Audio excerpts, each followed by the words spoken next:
These are good-looking people, I'll tell you, General. What's going on over here? Look like all a bunch of male models. I can't stand it.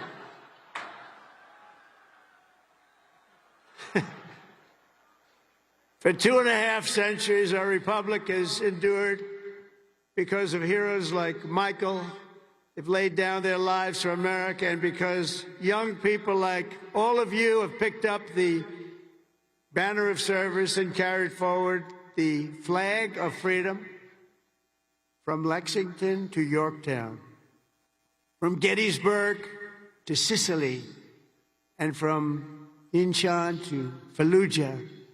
America has been won and saved by an unbroken chain of soldiers and patriots who ran to the sound of the guns, leapt into the maw of battle, and charged into the crucible of fire to seize the crown of victory, no matter the odds, no matter the cost, no matter the danger.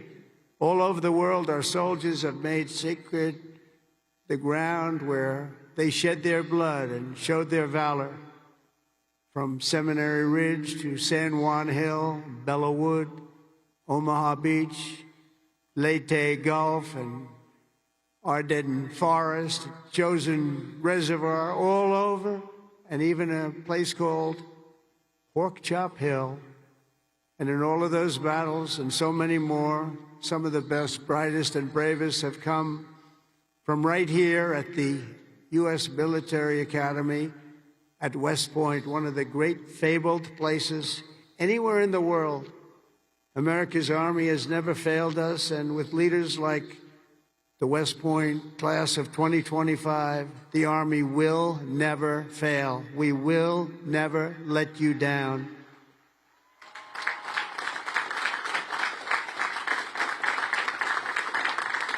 And over the last week, I had the honor of speaking to the heads of many countries, and they would say, 2 weeks ago, they say the 8th, they said, "Sir, we're celebrating the victory today of World War II." And I said, "Wow, that's nice." Then I'd call another one, unrelated.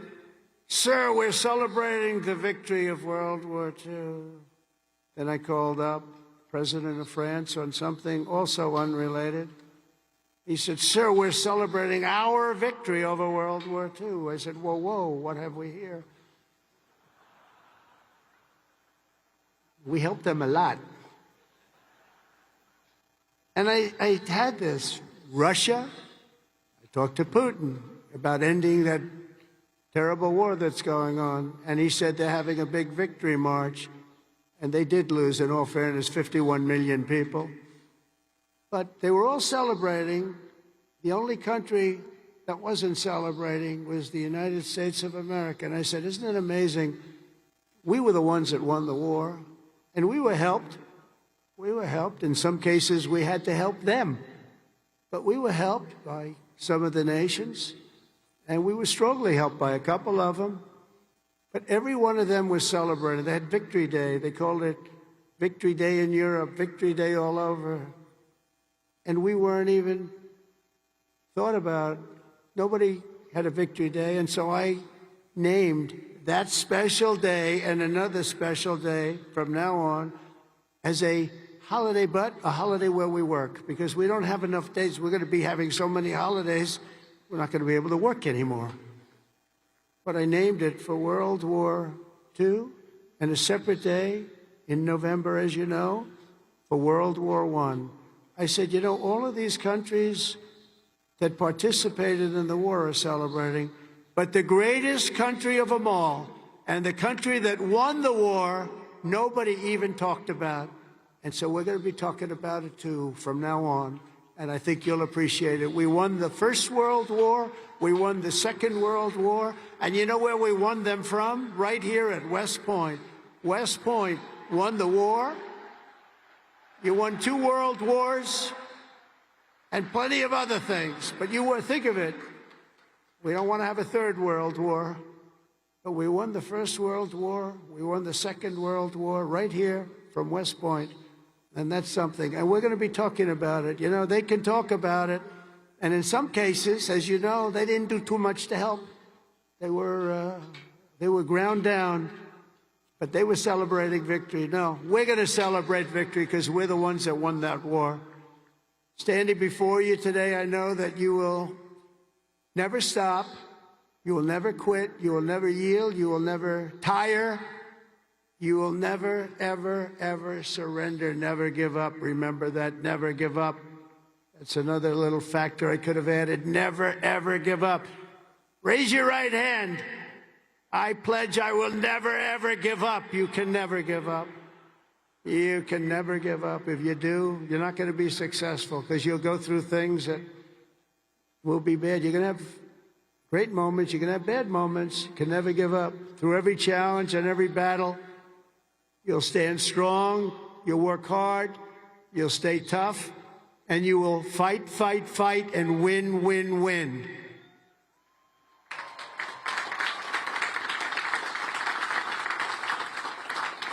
So I want to just congratulate you all. I'm going back now to deal with Russia, to deal with China. What's that all about? That's it. And to get you lots of victories. We're going to keep winning. This country is going to keep winning. And with you, the job is easy. I want to thank you all. Congratulations to the class of 2025. God bless you all.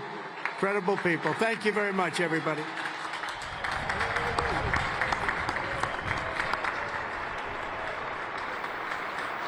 All right, that was President Donald Trump addressing graduates at the U.S. Military Academy at West Point. The president there at some points having fun with the crowd there and the cadets, inviting a few of them up on stage. At points, this was a commencement address for cadets. At other points, it was a political rally. The president on and off prompter at points. Our senior White House reporter Kevin Liptak joins us live.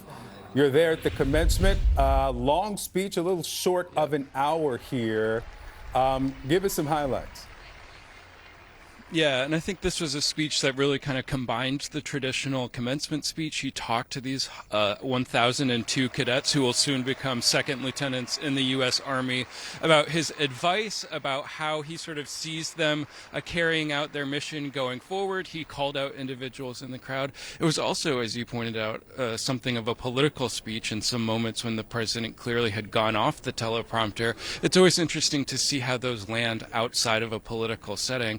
It was well received in the stadium, but certainly not sort of an overwhelming crowd like you might hear at a rally when, for example, the president talked about his election victory in November, the mandate that he says he has, going into some of the grievances that he has about the investigations that were carried out into him during his time out of office. I think the real substance of this speech, though, was when the president was talking about his efforts to remake the U.S. military, whether it was talking about these reinvestments. He's just put forward a request for a $1 trillion military budget. That's a record number, about a 13% increase from the previous figure. Talks about the Iron Dome, talks about making ships and planes in the United States. That's one area where he's trying to remake the military. The other is in this effort to try and rid the Pentagon and service academies like West Point of what he calls absurd ideological experiments. He's talking about efforts to get rid of diversity initiatives within the U.S. military. He spoke about that